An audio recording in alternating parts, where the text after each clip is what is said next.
8h03, Sergipe no ar de volta ao vivo nesse feriado de Corpus Christi. Muito obrigada por sua audiência aqui na TV Atalaia. Você acorda e já sintoniza aqui na TV do Povo Sergipano.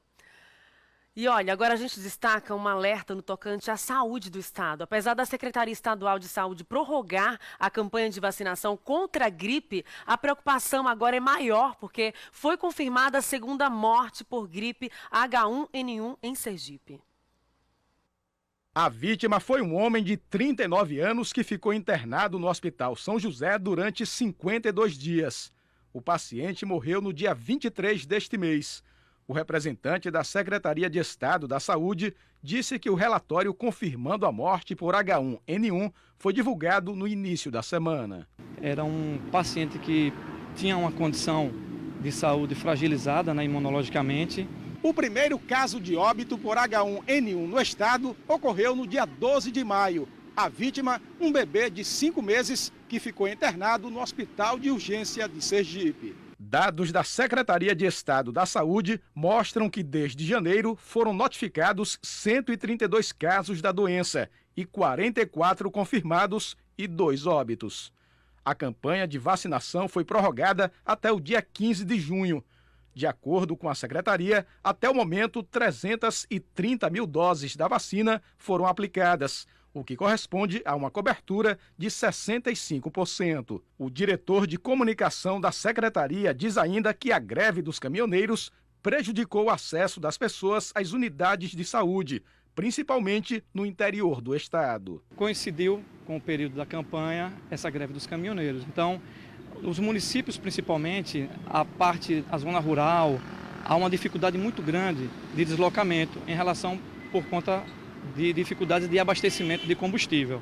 Então, por conta disso, o Ministério da Saúde, entre outros fatores também, porque realmente a cobertura ainda está muito baixa, decidiu essa prorrogação para tentar chegar aí ao limite, na cobertura desejada. Para receber a vacina, basta se dirigir às unidades de saúde. Devem procurar os postos de saúde pessoas com doenças crônicas não transmissíveis, como doentes renais, hipertensos, cardiopatas também, adolescentes de 12 até 21 anos, inclusive que estão sob medida socioeducativa, detentos também, estão entre o público-alvo, devem também fazer essa vacinação. Mulheres grávidas, crianças com idade de 5 meses até 6 anos e idosos a partir de 60 anos de idade.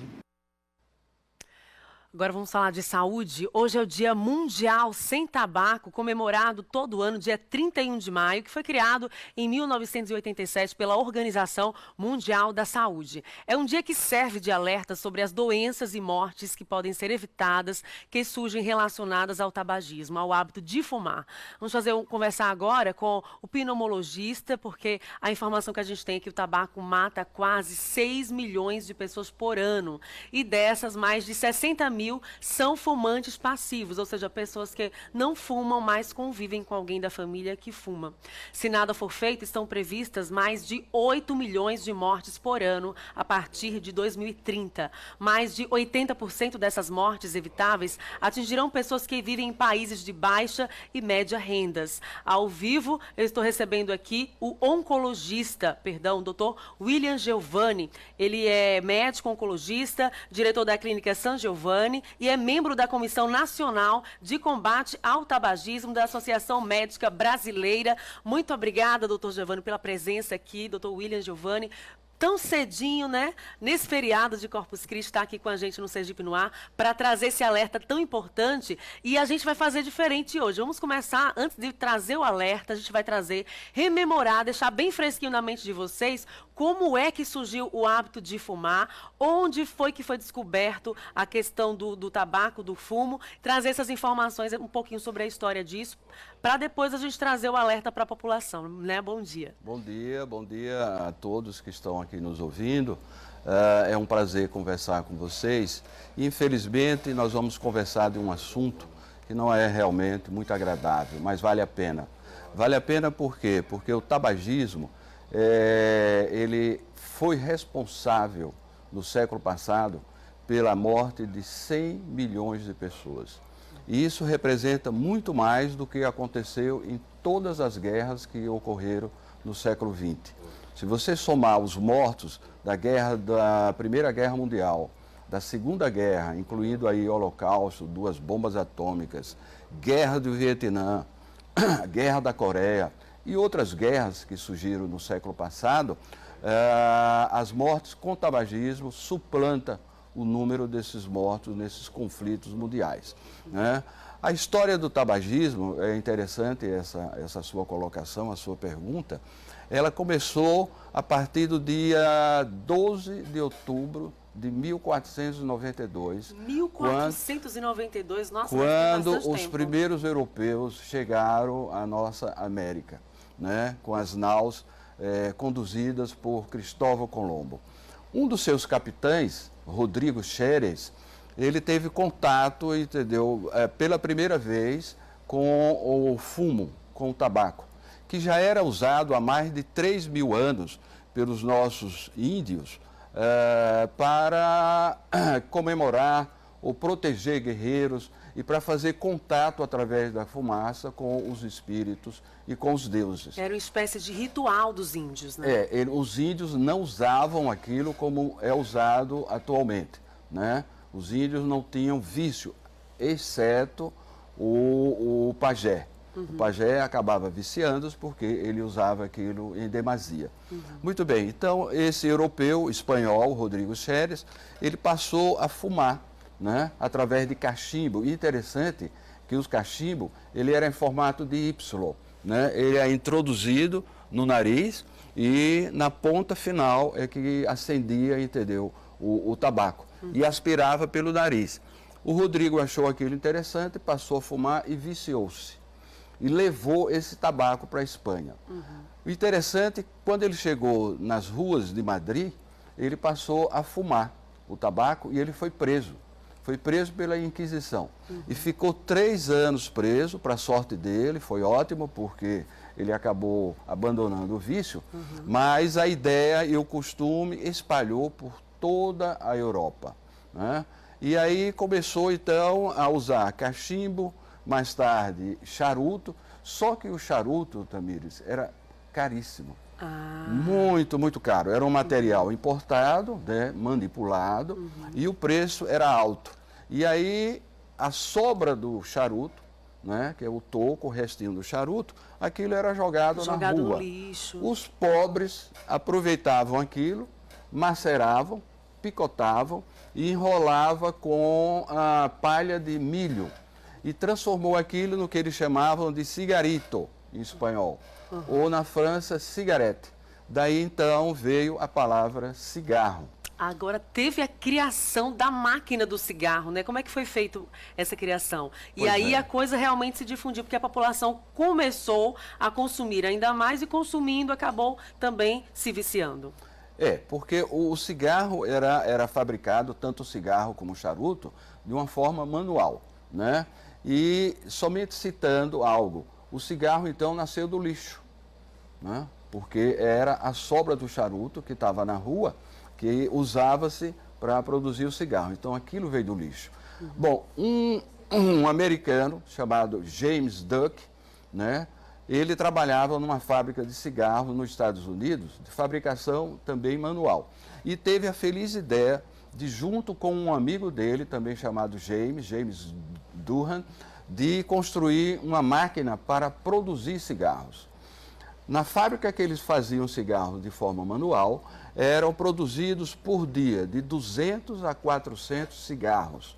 E a fábrica que eles produziram, a máquina que eles produziram, passaram a produzir cerca de 120 mil cigarros por dia. 120 então, mil era cigarros por cigarro dia. muito. E eles precisavam realmente de vender aquilo, que era uma quantidade muito grande. Lembrando que já que a gente está nesse Dia Mundial do Combate ao Tabagismo, a gente quer interagir com você também, tanto da capital do interior, fazer as perguntas aqui sobre os prejuízos para o organismo, sobre também como se livrar do vício. Tem muita gente que quer, que determina, mas a crise de abstinência é uma crise que realmente traz muitas reações para o organismo. Na mensagem, lembre de dizer nome, sobrenome e a cidade onde você mora, você que acordou, está aproveitando, descansando nesse feriado e ligado aqui na programação da TV Atalaia Record TV. Vamos começar então falando sobre os prejuízos agora para quem fuma e também para quem não fuma, mas que convive com alguém que fuma.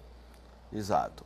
Doutor William Soares. A pessoa que fuma, né, o tabagista ativo, ele aspira no cigarro, junto com a fumaça, mais de 4.700 substâncias tóxicas. Né? Dentre essas substâncias, Tamir, você não encontra nenhuma substância importante que seja uma vitamina, uma proteína ou um aminoácido. São todas substâncias tóxicas e venenos. Nós temos ali nicotina, monóxido de carbono, cádmio, tem cobre, nós temos substâncias radioativas como o polônio 210, o carbono 14 e outras substâncias também consideradas venenos fortes, como o DDT e fósforo. Essas substâncias, elas são inaladas, né, atingem o pulmão e em 8 segundos a nicotina já vai, entendeu, atingir uma região no cérebro que libera uma substância chamada dopamina, que cria, então, a sensação do prazer. E muita gente que tem ansiedade, perdão de interromper, busca justamente fumar por causa dessa sensação. E aí tem gente que começa com cigarro, não, mas é só para tranquilizar, só para melhorar a minha ansiedade. E quando menos imagina, o organismo já está dependente, a pessoa não consegue mais deixar. Exatamente. Bastam 2 semanas de você fumar, que você já se torna um viciado. Graças à nicotina. A nicotina, por incrível que pareça, ela tem um poder de viciar muito mais intenso do que outras drogas, como a heroína, como a maconha e a cocaína. E é bom citar que essas drogas, elas atingem o cérebro 12 segundos depois. Ou seja, enquanto que a nicotina chega em 8 segundos no centro do prazer, que é o centro accumbens, as outras drogas que eu citei, da cocaína, heroína, levam 4 minutos a mais. Nossa, eu pedi a interação, realmente é grave. O consumo do cigarro traz várias consequências graves para o organismo e, como o doutor acabou de falar, vicia rápido. 2 semanas consumindo o cigarro, o organismo já pode ficar viciado. Vou dar um bom dia aqui para todo mundo em Japaratuba. O Ivanildo Souza está interagindo com a gente, ele mora lá na cidade de Japaratuba e ele fala assim: bom dia, eu nunca fumei, mas qual o melhor método para parar de fumar, além da força de vontade? E o fumante passivo corre os mesmos riscos de obter uma doença em relação ao fumante ativo? Isso serve de alerta principalmente para os pais que têm crianças e que fumam, né? Exatamente. Vamos começar então respondendo sobre o fumante passivo.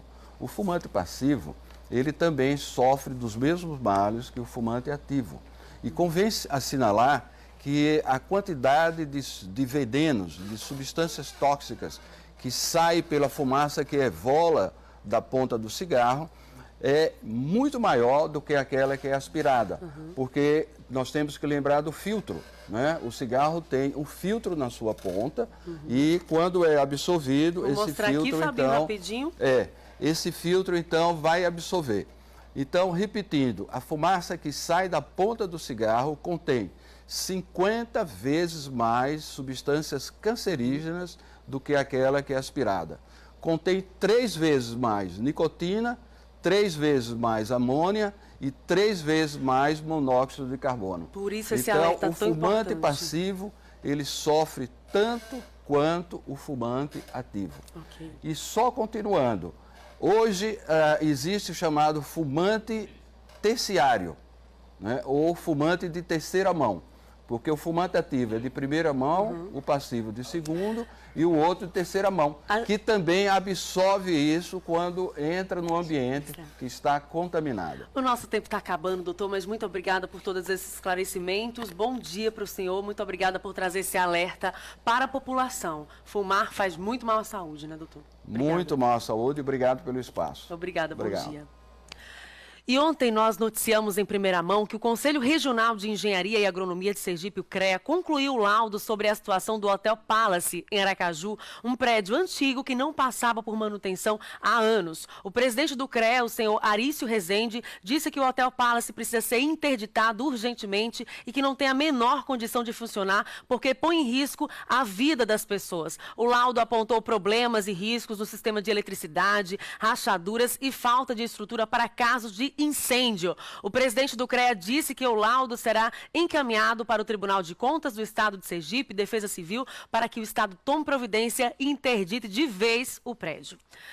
E agora eu vou falar com vocês sobre a importância de cuidar da saúde dos seus olhos. Na Opticlean você encontra atendimento por meio de convênios e consultas particulares, faz exames de óculos admissional, demissional e periódico. Na Opticlean você também acompanha sua medida da pressão ocular, mapeamento de retina, adaptação de lentes e contato sem custo e para diversas funções para todas as idades. Lá na Opticlean você também encontra lentes coloridas para miopia, hipermetropia, lentes multifocais, lentes prontas para entrega, para astigmatismo e testes de lentes gratuitos. Olha que coisa boa, testes de lentes de graça. Hoje é feriado, mas agende a sua consulta pelos telefones 3211-1458 ou 99890-4343. A Opticlean está aberta no Shopping Jardins de segunda a sexta-feira a partir das 7 horas da manhã até às 9 horas da noite e aos sábados até às 8 horas da noite. Ligue para a Opticlean e diga que viu aqui no nosso Sergipe no Ar.